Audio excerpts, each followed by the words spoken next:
here. It's a couple of minutes to 9 a.m. here in Southeast Australia. And it's really warm here. I don't know where you might be in the world, but it's already about 80 degrees or 25 Celsius here. So it's quite warm, quite toasty. Beautiful morning, sort of midsummer. We'll start in a minute. I'm just setting up. Got my water. We're definitely live, right? And let's pray and hope that this streams correctly after my misfire last week. So I've just gone straight back to a simple stream from Restream here to LinkedIn and to YouTube. So hopefully this all works. So once we click over 9 o'clock, we'll do a little bit of an intro.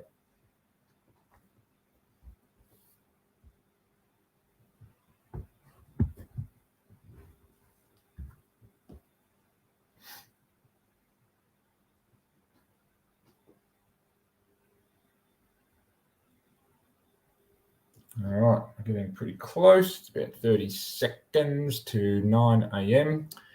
Not too sure other times in the world that might be. Nonetheless, it'll be recorded on YouTube for later watching like all the episodes are. So, alrighty, let's go. So I just want to do a quick introduction, sort of the flavor of these episodes is, I guess it's lecture in style. So basically I have my notes in front of me, which I'll basically be referring to constantly. And the reason I do have my sort of lecture notes is the subject matter is really important, really interesting. And I just want to make sure that I don't get off track, because I want to keep these really relatively short and sharp and on topic, and without notes, quite easy to end up drifting off into side discussions. So the other thing too, anybody that tunes into this live, you're welcome to ask questions.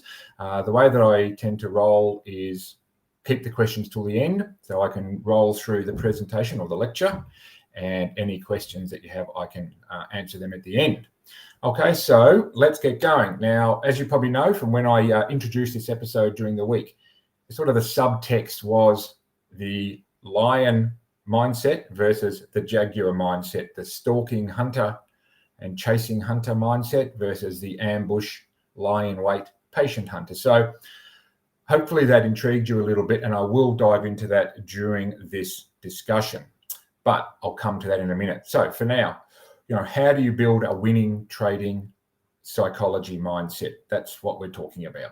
So let's start with what your goal in trading might be. And this might sound weird, right? But it's not. Most people, the goal, quite understandably, is they want to make money. They want to win, and they certainly don't want to lose. And most likely that's proven successful in other areas of life.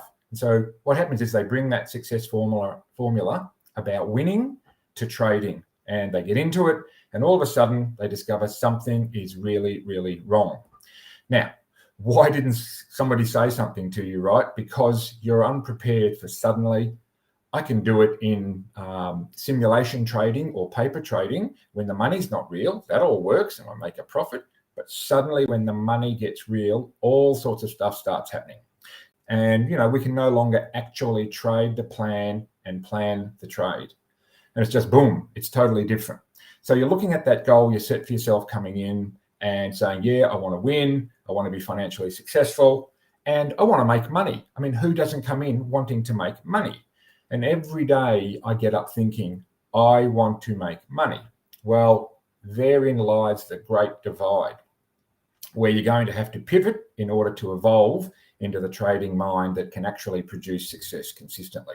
You're going to have to decide whether or not winning is about making money or if winning is about performing well. I really want that to sink in.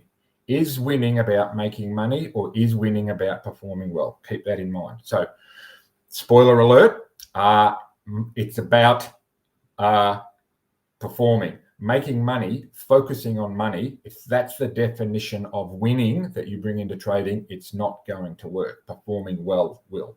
And then to be able to build that successful winning trading psychology mindset, you're also going to have to learn how to lose exceptionally well. Now, I don't know anybody that loves losing, but you're going to have to learn to accept losing exceptionally well. And this brings us to the great paradox between winning and performing well. Winning and performing. What do you really want to do? And a lot of people come into trading with substantial success, winning ways from business, in corporations, academia, in sport, in entrepreneurship. And they think, golly, this thing has worked so well in lots of areas of my life. I'm just going to duplicate this system of success. That's logical. And, that I've had in one domain, and I'm going to bring it to guess where? I'm going to bring it to trading, and I'm going to produce success there. Yep, that's what I'm going to do. So they do that, and you can understand why you bring it. It's produced success in the past, so why not now? The question, though, and this is the flaw in the traditional winning way, is that can you control winning and trading?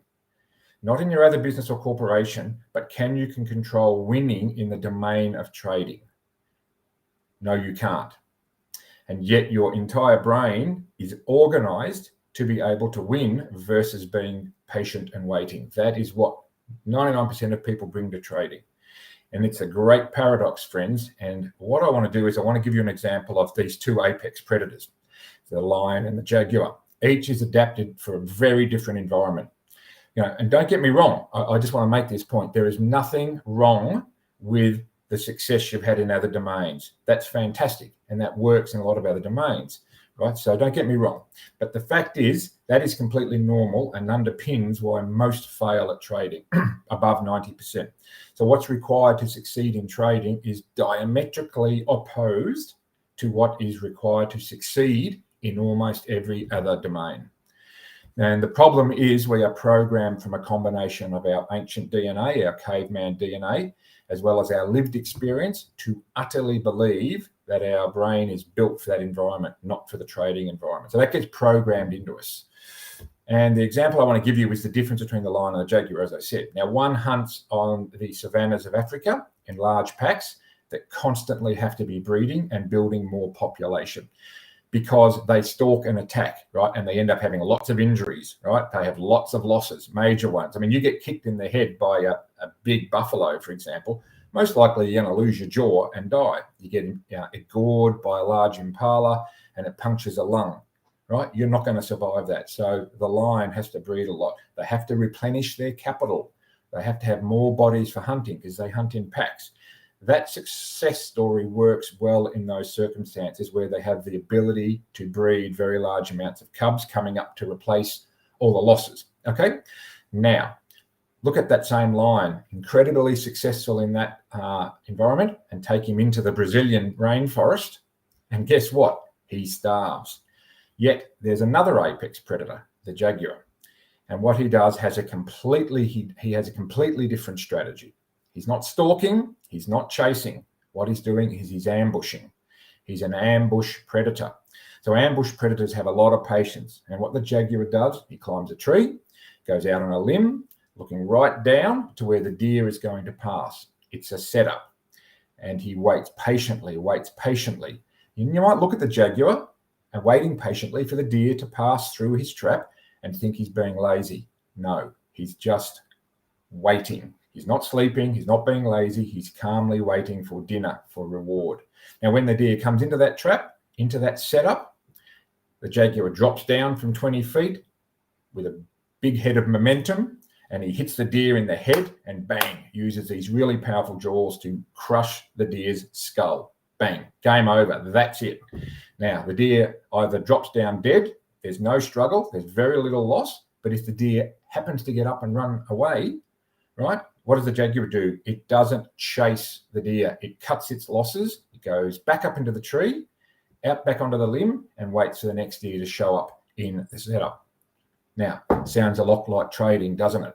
Well, it is. And that's why the example is so important. A lot of parts of life, acting like the lion might work. In trading, you've got to be the jaguar, patient, disciplined, and be an ambush predator. Okay? And what I see and what we see a lot is alphas, coming into trading with an idea of success and realizing that in the environment of trading. It just doesn't work. Yet you look at what the jaguar does and understand it's alpha as well. I mean, it is also an apex predator, just a different one.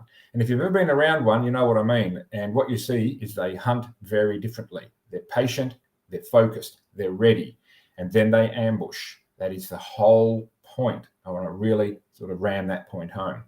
And this is where you're going to have to learn to be a different kind of hunter than the one that you came equipped with.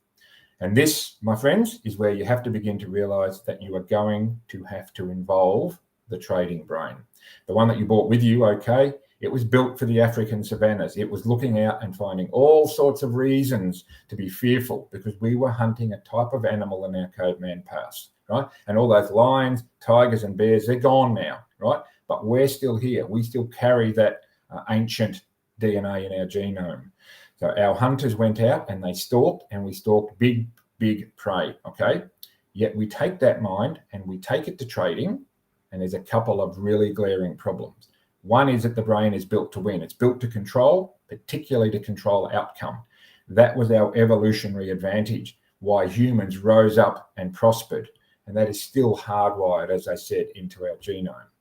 It is built to be right, because to be wrong was dead. Just think about it.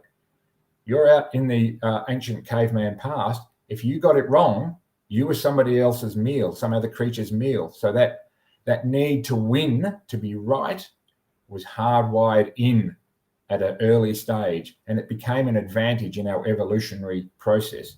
However, it's a problem now for trading. That was built to find causal relationships in things in the environment. So this is much like using technical analysis to find out exactly where the bottom's going to be. You know, that's the causal relationship. That's what a lot of traders think that they should be doing. All those things allowed us to become an incredibly successful species. So we look at that brain and we took it designed for that environment. We took it out of that environment and we put it into a completely new, different one that it's totally not adapted for, called trading, day trading, where you have no control over the outcome. This is the brain's worst nightmare. And also that desire to make things happen becomes a liability. Think about it. That can-do attitude, that willpower becomes a liability. You have to have patience. And are you going to win? No. And are you going to lose a lot? Yeah. You know, you're going to have to become a superb loser. You're going to have to see losing as just part of the game, and you're going to have to learn to do it incredibly well. Those equal imposters, winning and losing, have to be treated equally. So ultimately, you've got a problem. You've got this caveman brain that you bought from antiquity, but you need a probability-based mind that is completely alien to the caveman and completely alien to us. So you're going to have to build that, right? You can't snap your fingers, positive affirmations, all of those things, don't do it. You have to intentionally build it. There is no other way. And that's what's really interesting, you know, about the winning and losing that has to really change. That's at the core of the problem. Winning makes you feel good. A truly good trader, right, when he or she wins, actually goes and makes sure that he or she doesn't exaggerate the overconfidence. This is the thing. Winning makes us feel good. It's chemically in our biology. So it's something you've got to be very conscious about working past. So, you know, the experienced, successful trader, the master trader, stays calm, stays in the zone, and he knows that he does not control the outcome. What he did is he made a forecast about what might happen, and then he just happened to land on the right side of probability relative to him. That's trading. So you're going to be wrong at least 50% of the time in trading, all right? He didn't make things happen. He had probability on his side, but he didn't know which way it was going to fall. He just had a forecast, right? That's also why he has to be a good loser. If it happens, you know, if it doesn't happen the way he wants and it happens the other way, if he's wrong, he needs to keep that loss small rather than adding to it or blowing it up or revenge trading or going crazy, right? So that's the winning thing. And that what happens is that when you do lose and you follow your rules, you learn to shape that behavior. You learn to congratulate yourself. You have gratitude that you followed your rules, okay? And it didn't work out. That's just probability. So we need to switch our focus to recognizing good performance, not winning or losing, right? That's deep training. That is rewiring the reflex in our brain. That is essentially mindset reflexology. And you have to get inside and find that part of you that has that deep desire to win. That's where the work must be done. And you have to be able to calm it down. You have to retrain that. You have to cool it down. So ultimately, this thing about becoming a good winner, landing on the right side of probability, whereas losing really becomes landing just on the wrong side of probability. From your perspective, it could have been either way. But the thing is, if it didn't hit that probability, your forecast, and you just simply take the loss, keep it small, because if you don't take the loss at where it no longer fills your plan, that's the edge you have in the market. As soon as you vary from that, you've lost the edge and you're gambling. And you're going, wow, being a good winner, takes all the fun out of trading some ways, right? Because that's what a lot of people get into trading for, the buzz, the chance to win, the chance to make money. So to actually start to think, I've got to find my enjoyment out of performing well, not winning or losing, right? It can take all the fun out of trading. And this is one of the challenges. And it does, right? It makes it pretty boring sometimes. Being a good loser is an acquired skill. And you realize you have to develop that. Instead of going, man, I hate losing. You've got to develop it. And it's going, you know what? I did a really good job. Ultimately, what do you control? You control the mind that you bring to the performance of trading. That's what you control, not the outcome, not making things happen, not being right or being wrong or predicting. What happens is you bring a mind that can perform really well. It can stay calm, cool, collected, disciplined as you're engaging with the uncertainty of trading. So what you've done is you've lowered the threshold between fear and uncertainty. Our caveman brain can't separate uncertainty from fear. And there you see the problem why so many traders lose. Uncertainty is exactly the same as fear to the ancient brain. So what your job is to manage that performance and stay in the moment of performance as you trade. That's the key, my friends. That's the message, right?